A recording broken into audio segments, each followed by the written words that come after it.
अब तो बेइज्जती की एक सीमा क्रॉस हो गई है, जबकि सऊदी अरब ने कहा कि भाई हम तुम्हारे सब जो फ्लाइट्स हैं पीआईए पाकिस्तान इंटरनेशनल एयरलाइंस के सब फ्लाइट को रद्द करते हैं। इस वक्त सऊदीया का एक इंतहाई तगड़ा फैसला सामने आया है। जब तक तुम हमारा $48 मिलियन का जो कर्ज है नहीं लौटाओगे। और हम जो है वो इस पर खुशियां मना रहे हैं कि हमने कर्जे की मतलब एक कर्जा मिल गया तो उस पर खुशियां मना रहे हैं। मोहम्मद बिन सलमान ने यानी कि सऊदी अरब के जो वजीर आजम, उन्होंने इंपोर्टेड हुकूमत यानी कि पीडीएम सरकार और शहबाज शरीफ की हुकूमत के ताबूत में आखिरी कील ठोंक दिया है। आपको IMF प्रोग्राम में जाने के साथ इसका मतलब यह है कि you are a bloody failure. तो मुझे तो ताज्जुब लगता है उस जिन्ना के बारे में जिसने कहा था कि यदि हम हिंदुस्तान के गिरफ्त से निकल गए तो हम विश्व के नंबर 1 देश बने। क्या हम बहसीयत कौम पाकिस्तानी जो हैं क्या सर्टिफाइड भिखारी बन चुके हैं? अगर if I sound extreme in my language, मैं तो पूछना चाहता हूं कोई और मुल्क दुनिया में नहीं है तो 24 दफे गई है भाई।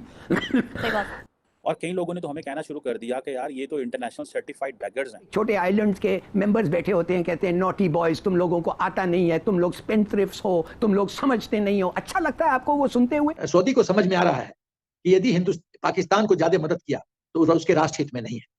दोस्ती करो हिंदुस्तान से, दोस्ती करो मोदी जी से। आप ये देखें कि हम भारत के ऊपर सियासत करते हैं कि भारत का मुकाबला करेंगे। भारत के मोदी जो हैं वो अमेरिका गए और वहां पे जाके सदर बाइडेन से मिले।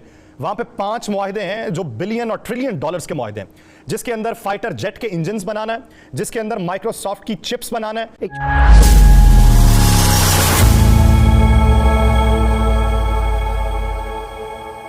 नमस्कार दोस्तों, अरब देशों के बीच अपनी मजबूत पकड़ होने का दावा करने वाले पड़ोसी मुल्क पाकिस्तान को करारा झटका लगा है।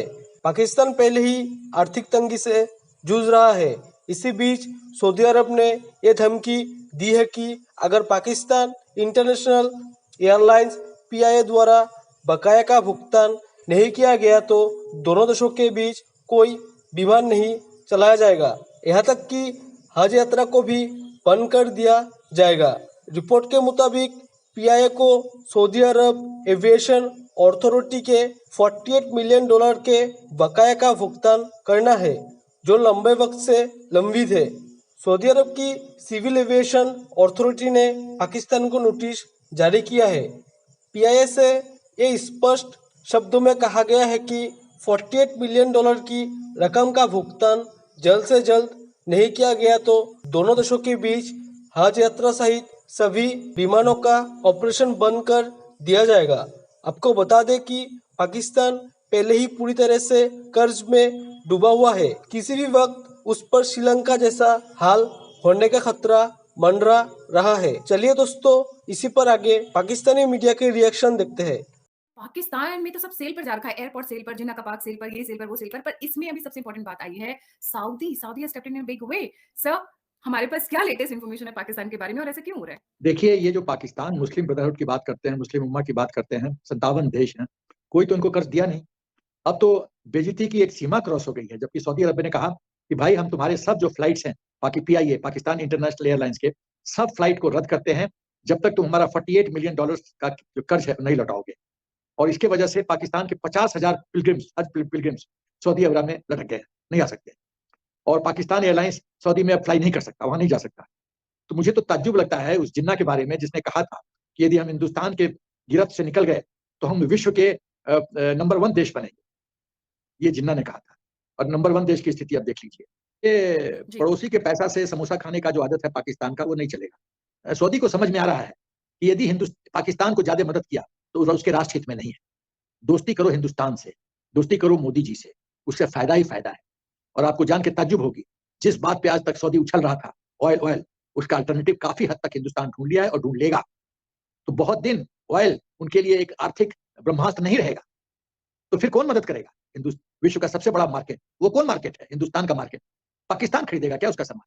उसके साथ ट्रेड करने से उसको फायदा होगा? कतई नहीं। क्या हम बहसीयत कौम पाकिस्तानी जो हैं क्या सर्टिफाइड भिखारी बन चुके हैं? और कई लोगों ने तो हमें कहना शुरू कर दिया कि यार ये तो इंटरनेशनल सर्टिफाइड बेगर्स हैं। उसकी वजह यह है कि पाकिस्तान, एक है हुकूमत क्या कर रही है, एक है मुआशरे की जो मॉरल डेकेडेंस है, वो उसमें हम तो बड़े कहते थे मेहमान नवाज हैं, ये है वो है, लेकिन हमारे जो सोशल बिहेवियर है उसमें कहा जाता है कि हर शख्स जो है वो अपनी अपनी कैपेसिटी में वो एक बेगर है। और ये जारी बात है, नॉर्मल लोगों को ये बातें अच्छी नहीं लगती कि कई लोग तो ऐसे होते हैं, जारी बात है, जो बड़ी मेहनत करते हैं, मुल्क का नाम रोशन करते हैं, काम करते हैं। हमारी जो लीडरशिप है अगर आप देखें, वो क्या हमें एक ऐसी कौम बना रही है जो कौम पूरी दुनिया में हमारा सर फख्र से बुलंद कर रही है, या हमारी लीडरशिप हमें एक ऐसी कौम बना रही है जिसमें वो भी मांगने वाले हैं और उनके फॉलोअर भी सारे मांगने वाले बन गए हैं। लोग परेशान हैं कि अगर हुकूमत मांगने जा रही है तो हम क्यों नहीं मांग सकते, अगर हुकूमत लूट रही है तो हम क्यों नहीं लूट सकते। ये क्वेश्चन जो है ये बड़े इंपॉर्टेंट हैं, और जिसे आप देखें ना कि इस पे ऊपर बात की जा सकती है। खुदा न खास्ता आप अगर आप देखें कि आप अस्पतालों में चले जाएं, आप शादी हॉल में चले जाएं, तो वो जो बंदा वहाँ पे बैठा हुआ उसको इतना पैसा नहीं मिलता कि वो उसकी रोजी चल सके, तो वो आपको कहता है कि यार वो शक्ल से मुंह बना लेता है कि हाँ जी पैसे दे दें। और कई जगहों पे तो ऐसे हुआ है कि जाने का इत्तेफाक हुआ है, वो लोग समझते हैं कि अगर ये इन लोगों का पैसे देना ये हम इन पर फ़र्ज़ है, ये हमें पैसे दें। उनकी अपनी जो जॉब है, वो जिस महकमे में काम करते हैं, वो जिस जगह पे रहते हैं या जो जॉब करते हैं, वहाँ पे उनको पैसे नहीं मिलते। जैसे कि फॉर एग्जाम्पल होटल चले जाएँ, लोगों को जिसे कहते हैं ना बैगर बनाया जाता है, उसकी तनख्वाह होगी 15,000 और उसके अगेंस्ट उसको जो है वो बाकी चीज़ें जो है वो हुकूमत हमारी देख ले, हुकूमत हमारी जो भी वज़ीर आज़म आता है, ये जो मैंने 4-5 तस्वीरें लगाई हैं, ये सारे लोग सारा टाइम जहाज़ लेके किधर जाते हैं, मांगने जाते हैं इंटरनेशनली।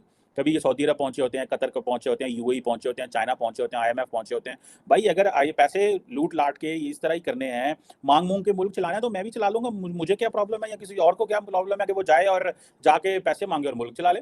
अवाम से टैक्स इकट्ठा होता नहीं है, खुद ये पार्ट ऑफ द एलीट है, एलीट पैसे देती नहीं है, टैक्स वो देती नहीं है, तो हमने इस मुल्क को कैसे चलाना है। और दूसरा ये है कि जिसे कहते हैं ना कि अभी रिसेंटली ये हुआ है कि आप बाहर जाएं तो आपको पता चलेगा कि जी वो लोगों ने हाथ में छोटी सी चीज़ रखी होती है, बेसिकली वो बेचने के लिए नहीं, मांगने के लिए। लोगों को एक आप मार्केट जाएं, हर मार्केट में आजकल ये एक रवैया निकला हुआ है कि आप जाएं, आपको 10-10 लोग, आप वहाँ खड़े नहीं हो सकते गाड़ी में बैठ के, आपने बैठने खड़े होना है वहाँ पे 10 मिनट, तो आपको 10 मिनट में 20 भिखारी आपके पास आएंगे। हर बंदा आपके ऊपर अपना आजमाने आएगा कि मुझे शायद कुछ मिल जाए, मुझे शायद कुछ मिल जाए। गदागरी जो है, जिसे बैगिंग जो है इतनी ज़्यादा हो गया है, क्योंकि उनको पता लीडरशिप भी मांग रही है, तो हम भी मांगेंगे। तो ये चीज़ें अगर आप इस चीज़ को देखें, एक वक़्त था कि अभी ये चीज़ अभी हमारे मुआशरे में आई है कि एक वक़्त होता था लोग दावत देते थे। अभी जो है वो लोग कहते हैं दावत खाने की कोशिश में मसरूफ़ होते हैं। तोहफ़े जो हैं वो कहते हैं कि हमें गिफ्ट नहीं चाहिए, हमें गिफ्ट जो है वो वो माँगना चाहते हैं कि हमें गिफ्ट दिया जाए। हमें जो है वो दोस्तों से ट्रीट लिया जाए। मैं एक ये आर्टिकल पढ़ रहा था हमारे इधर, आज बड़ा अच्छा आर्टिकल इस हवाले से लिखा था, DW में किसी ने ये आर्टिकल लिखा है, और ये मैडम हैं ताहिरा सैयद, इन्होंने ये बात की और मेरा दिल किया कि इसके ऊपर बात करूं और लोगों से इस हवाले से बात करूं कि भाई क्या हम वाकई ही बैगर्स हैं, क्या हमारी लीडरशिप बैगर है, मुआशरा बैगर है। हम भारत के ऊपर सियासत करते हैं कि भारत का मुकाबला करेंगे। भारत के मोदी जो हैं वो अमेरिका गए और वहां पे जाके सदर बाइडन से मिले।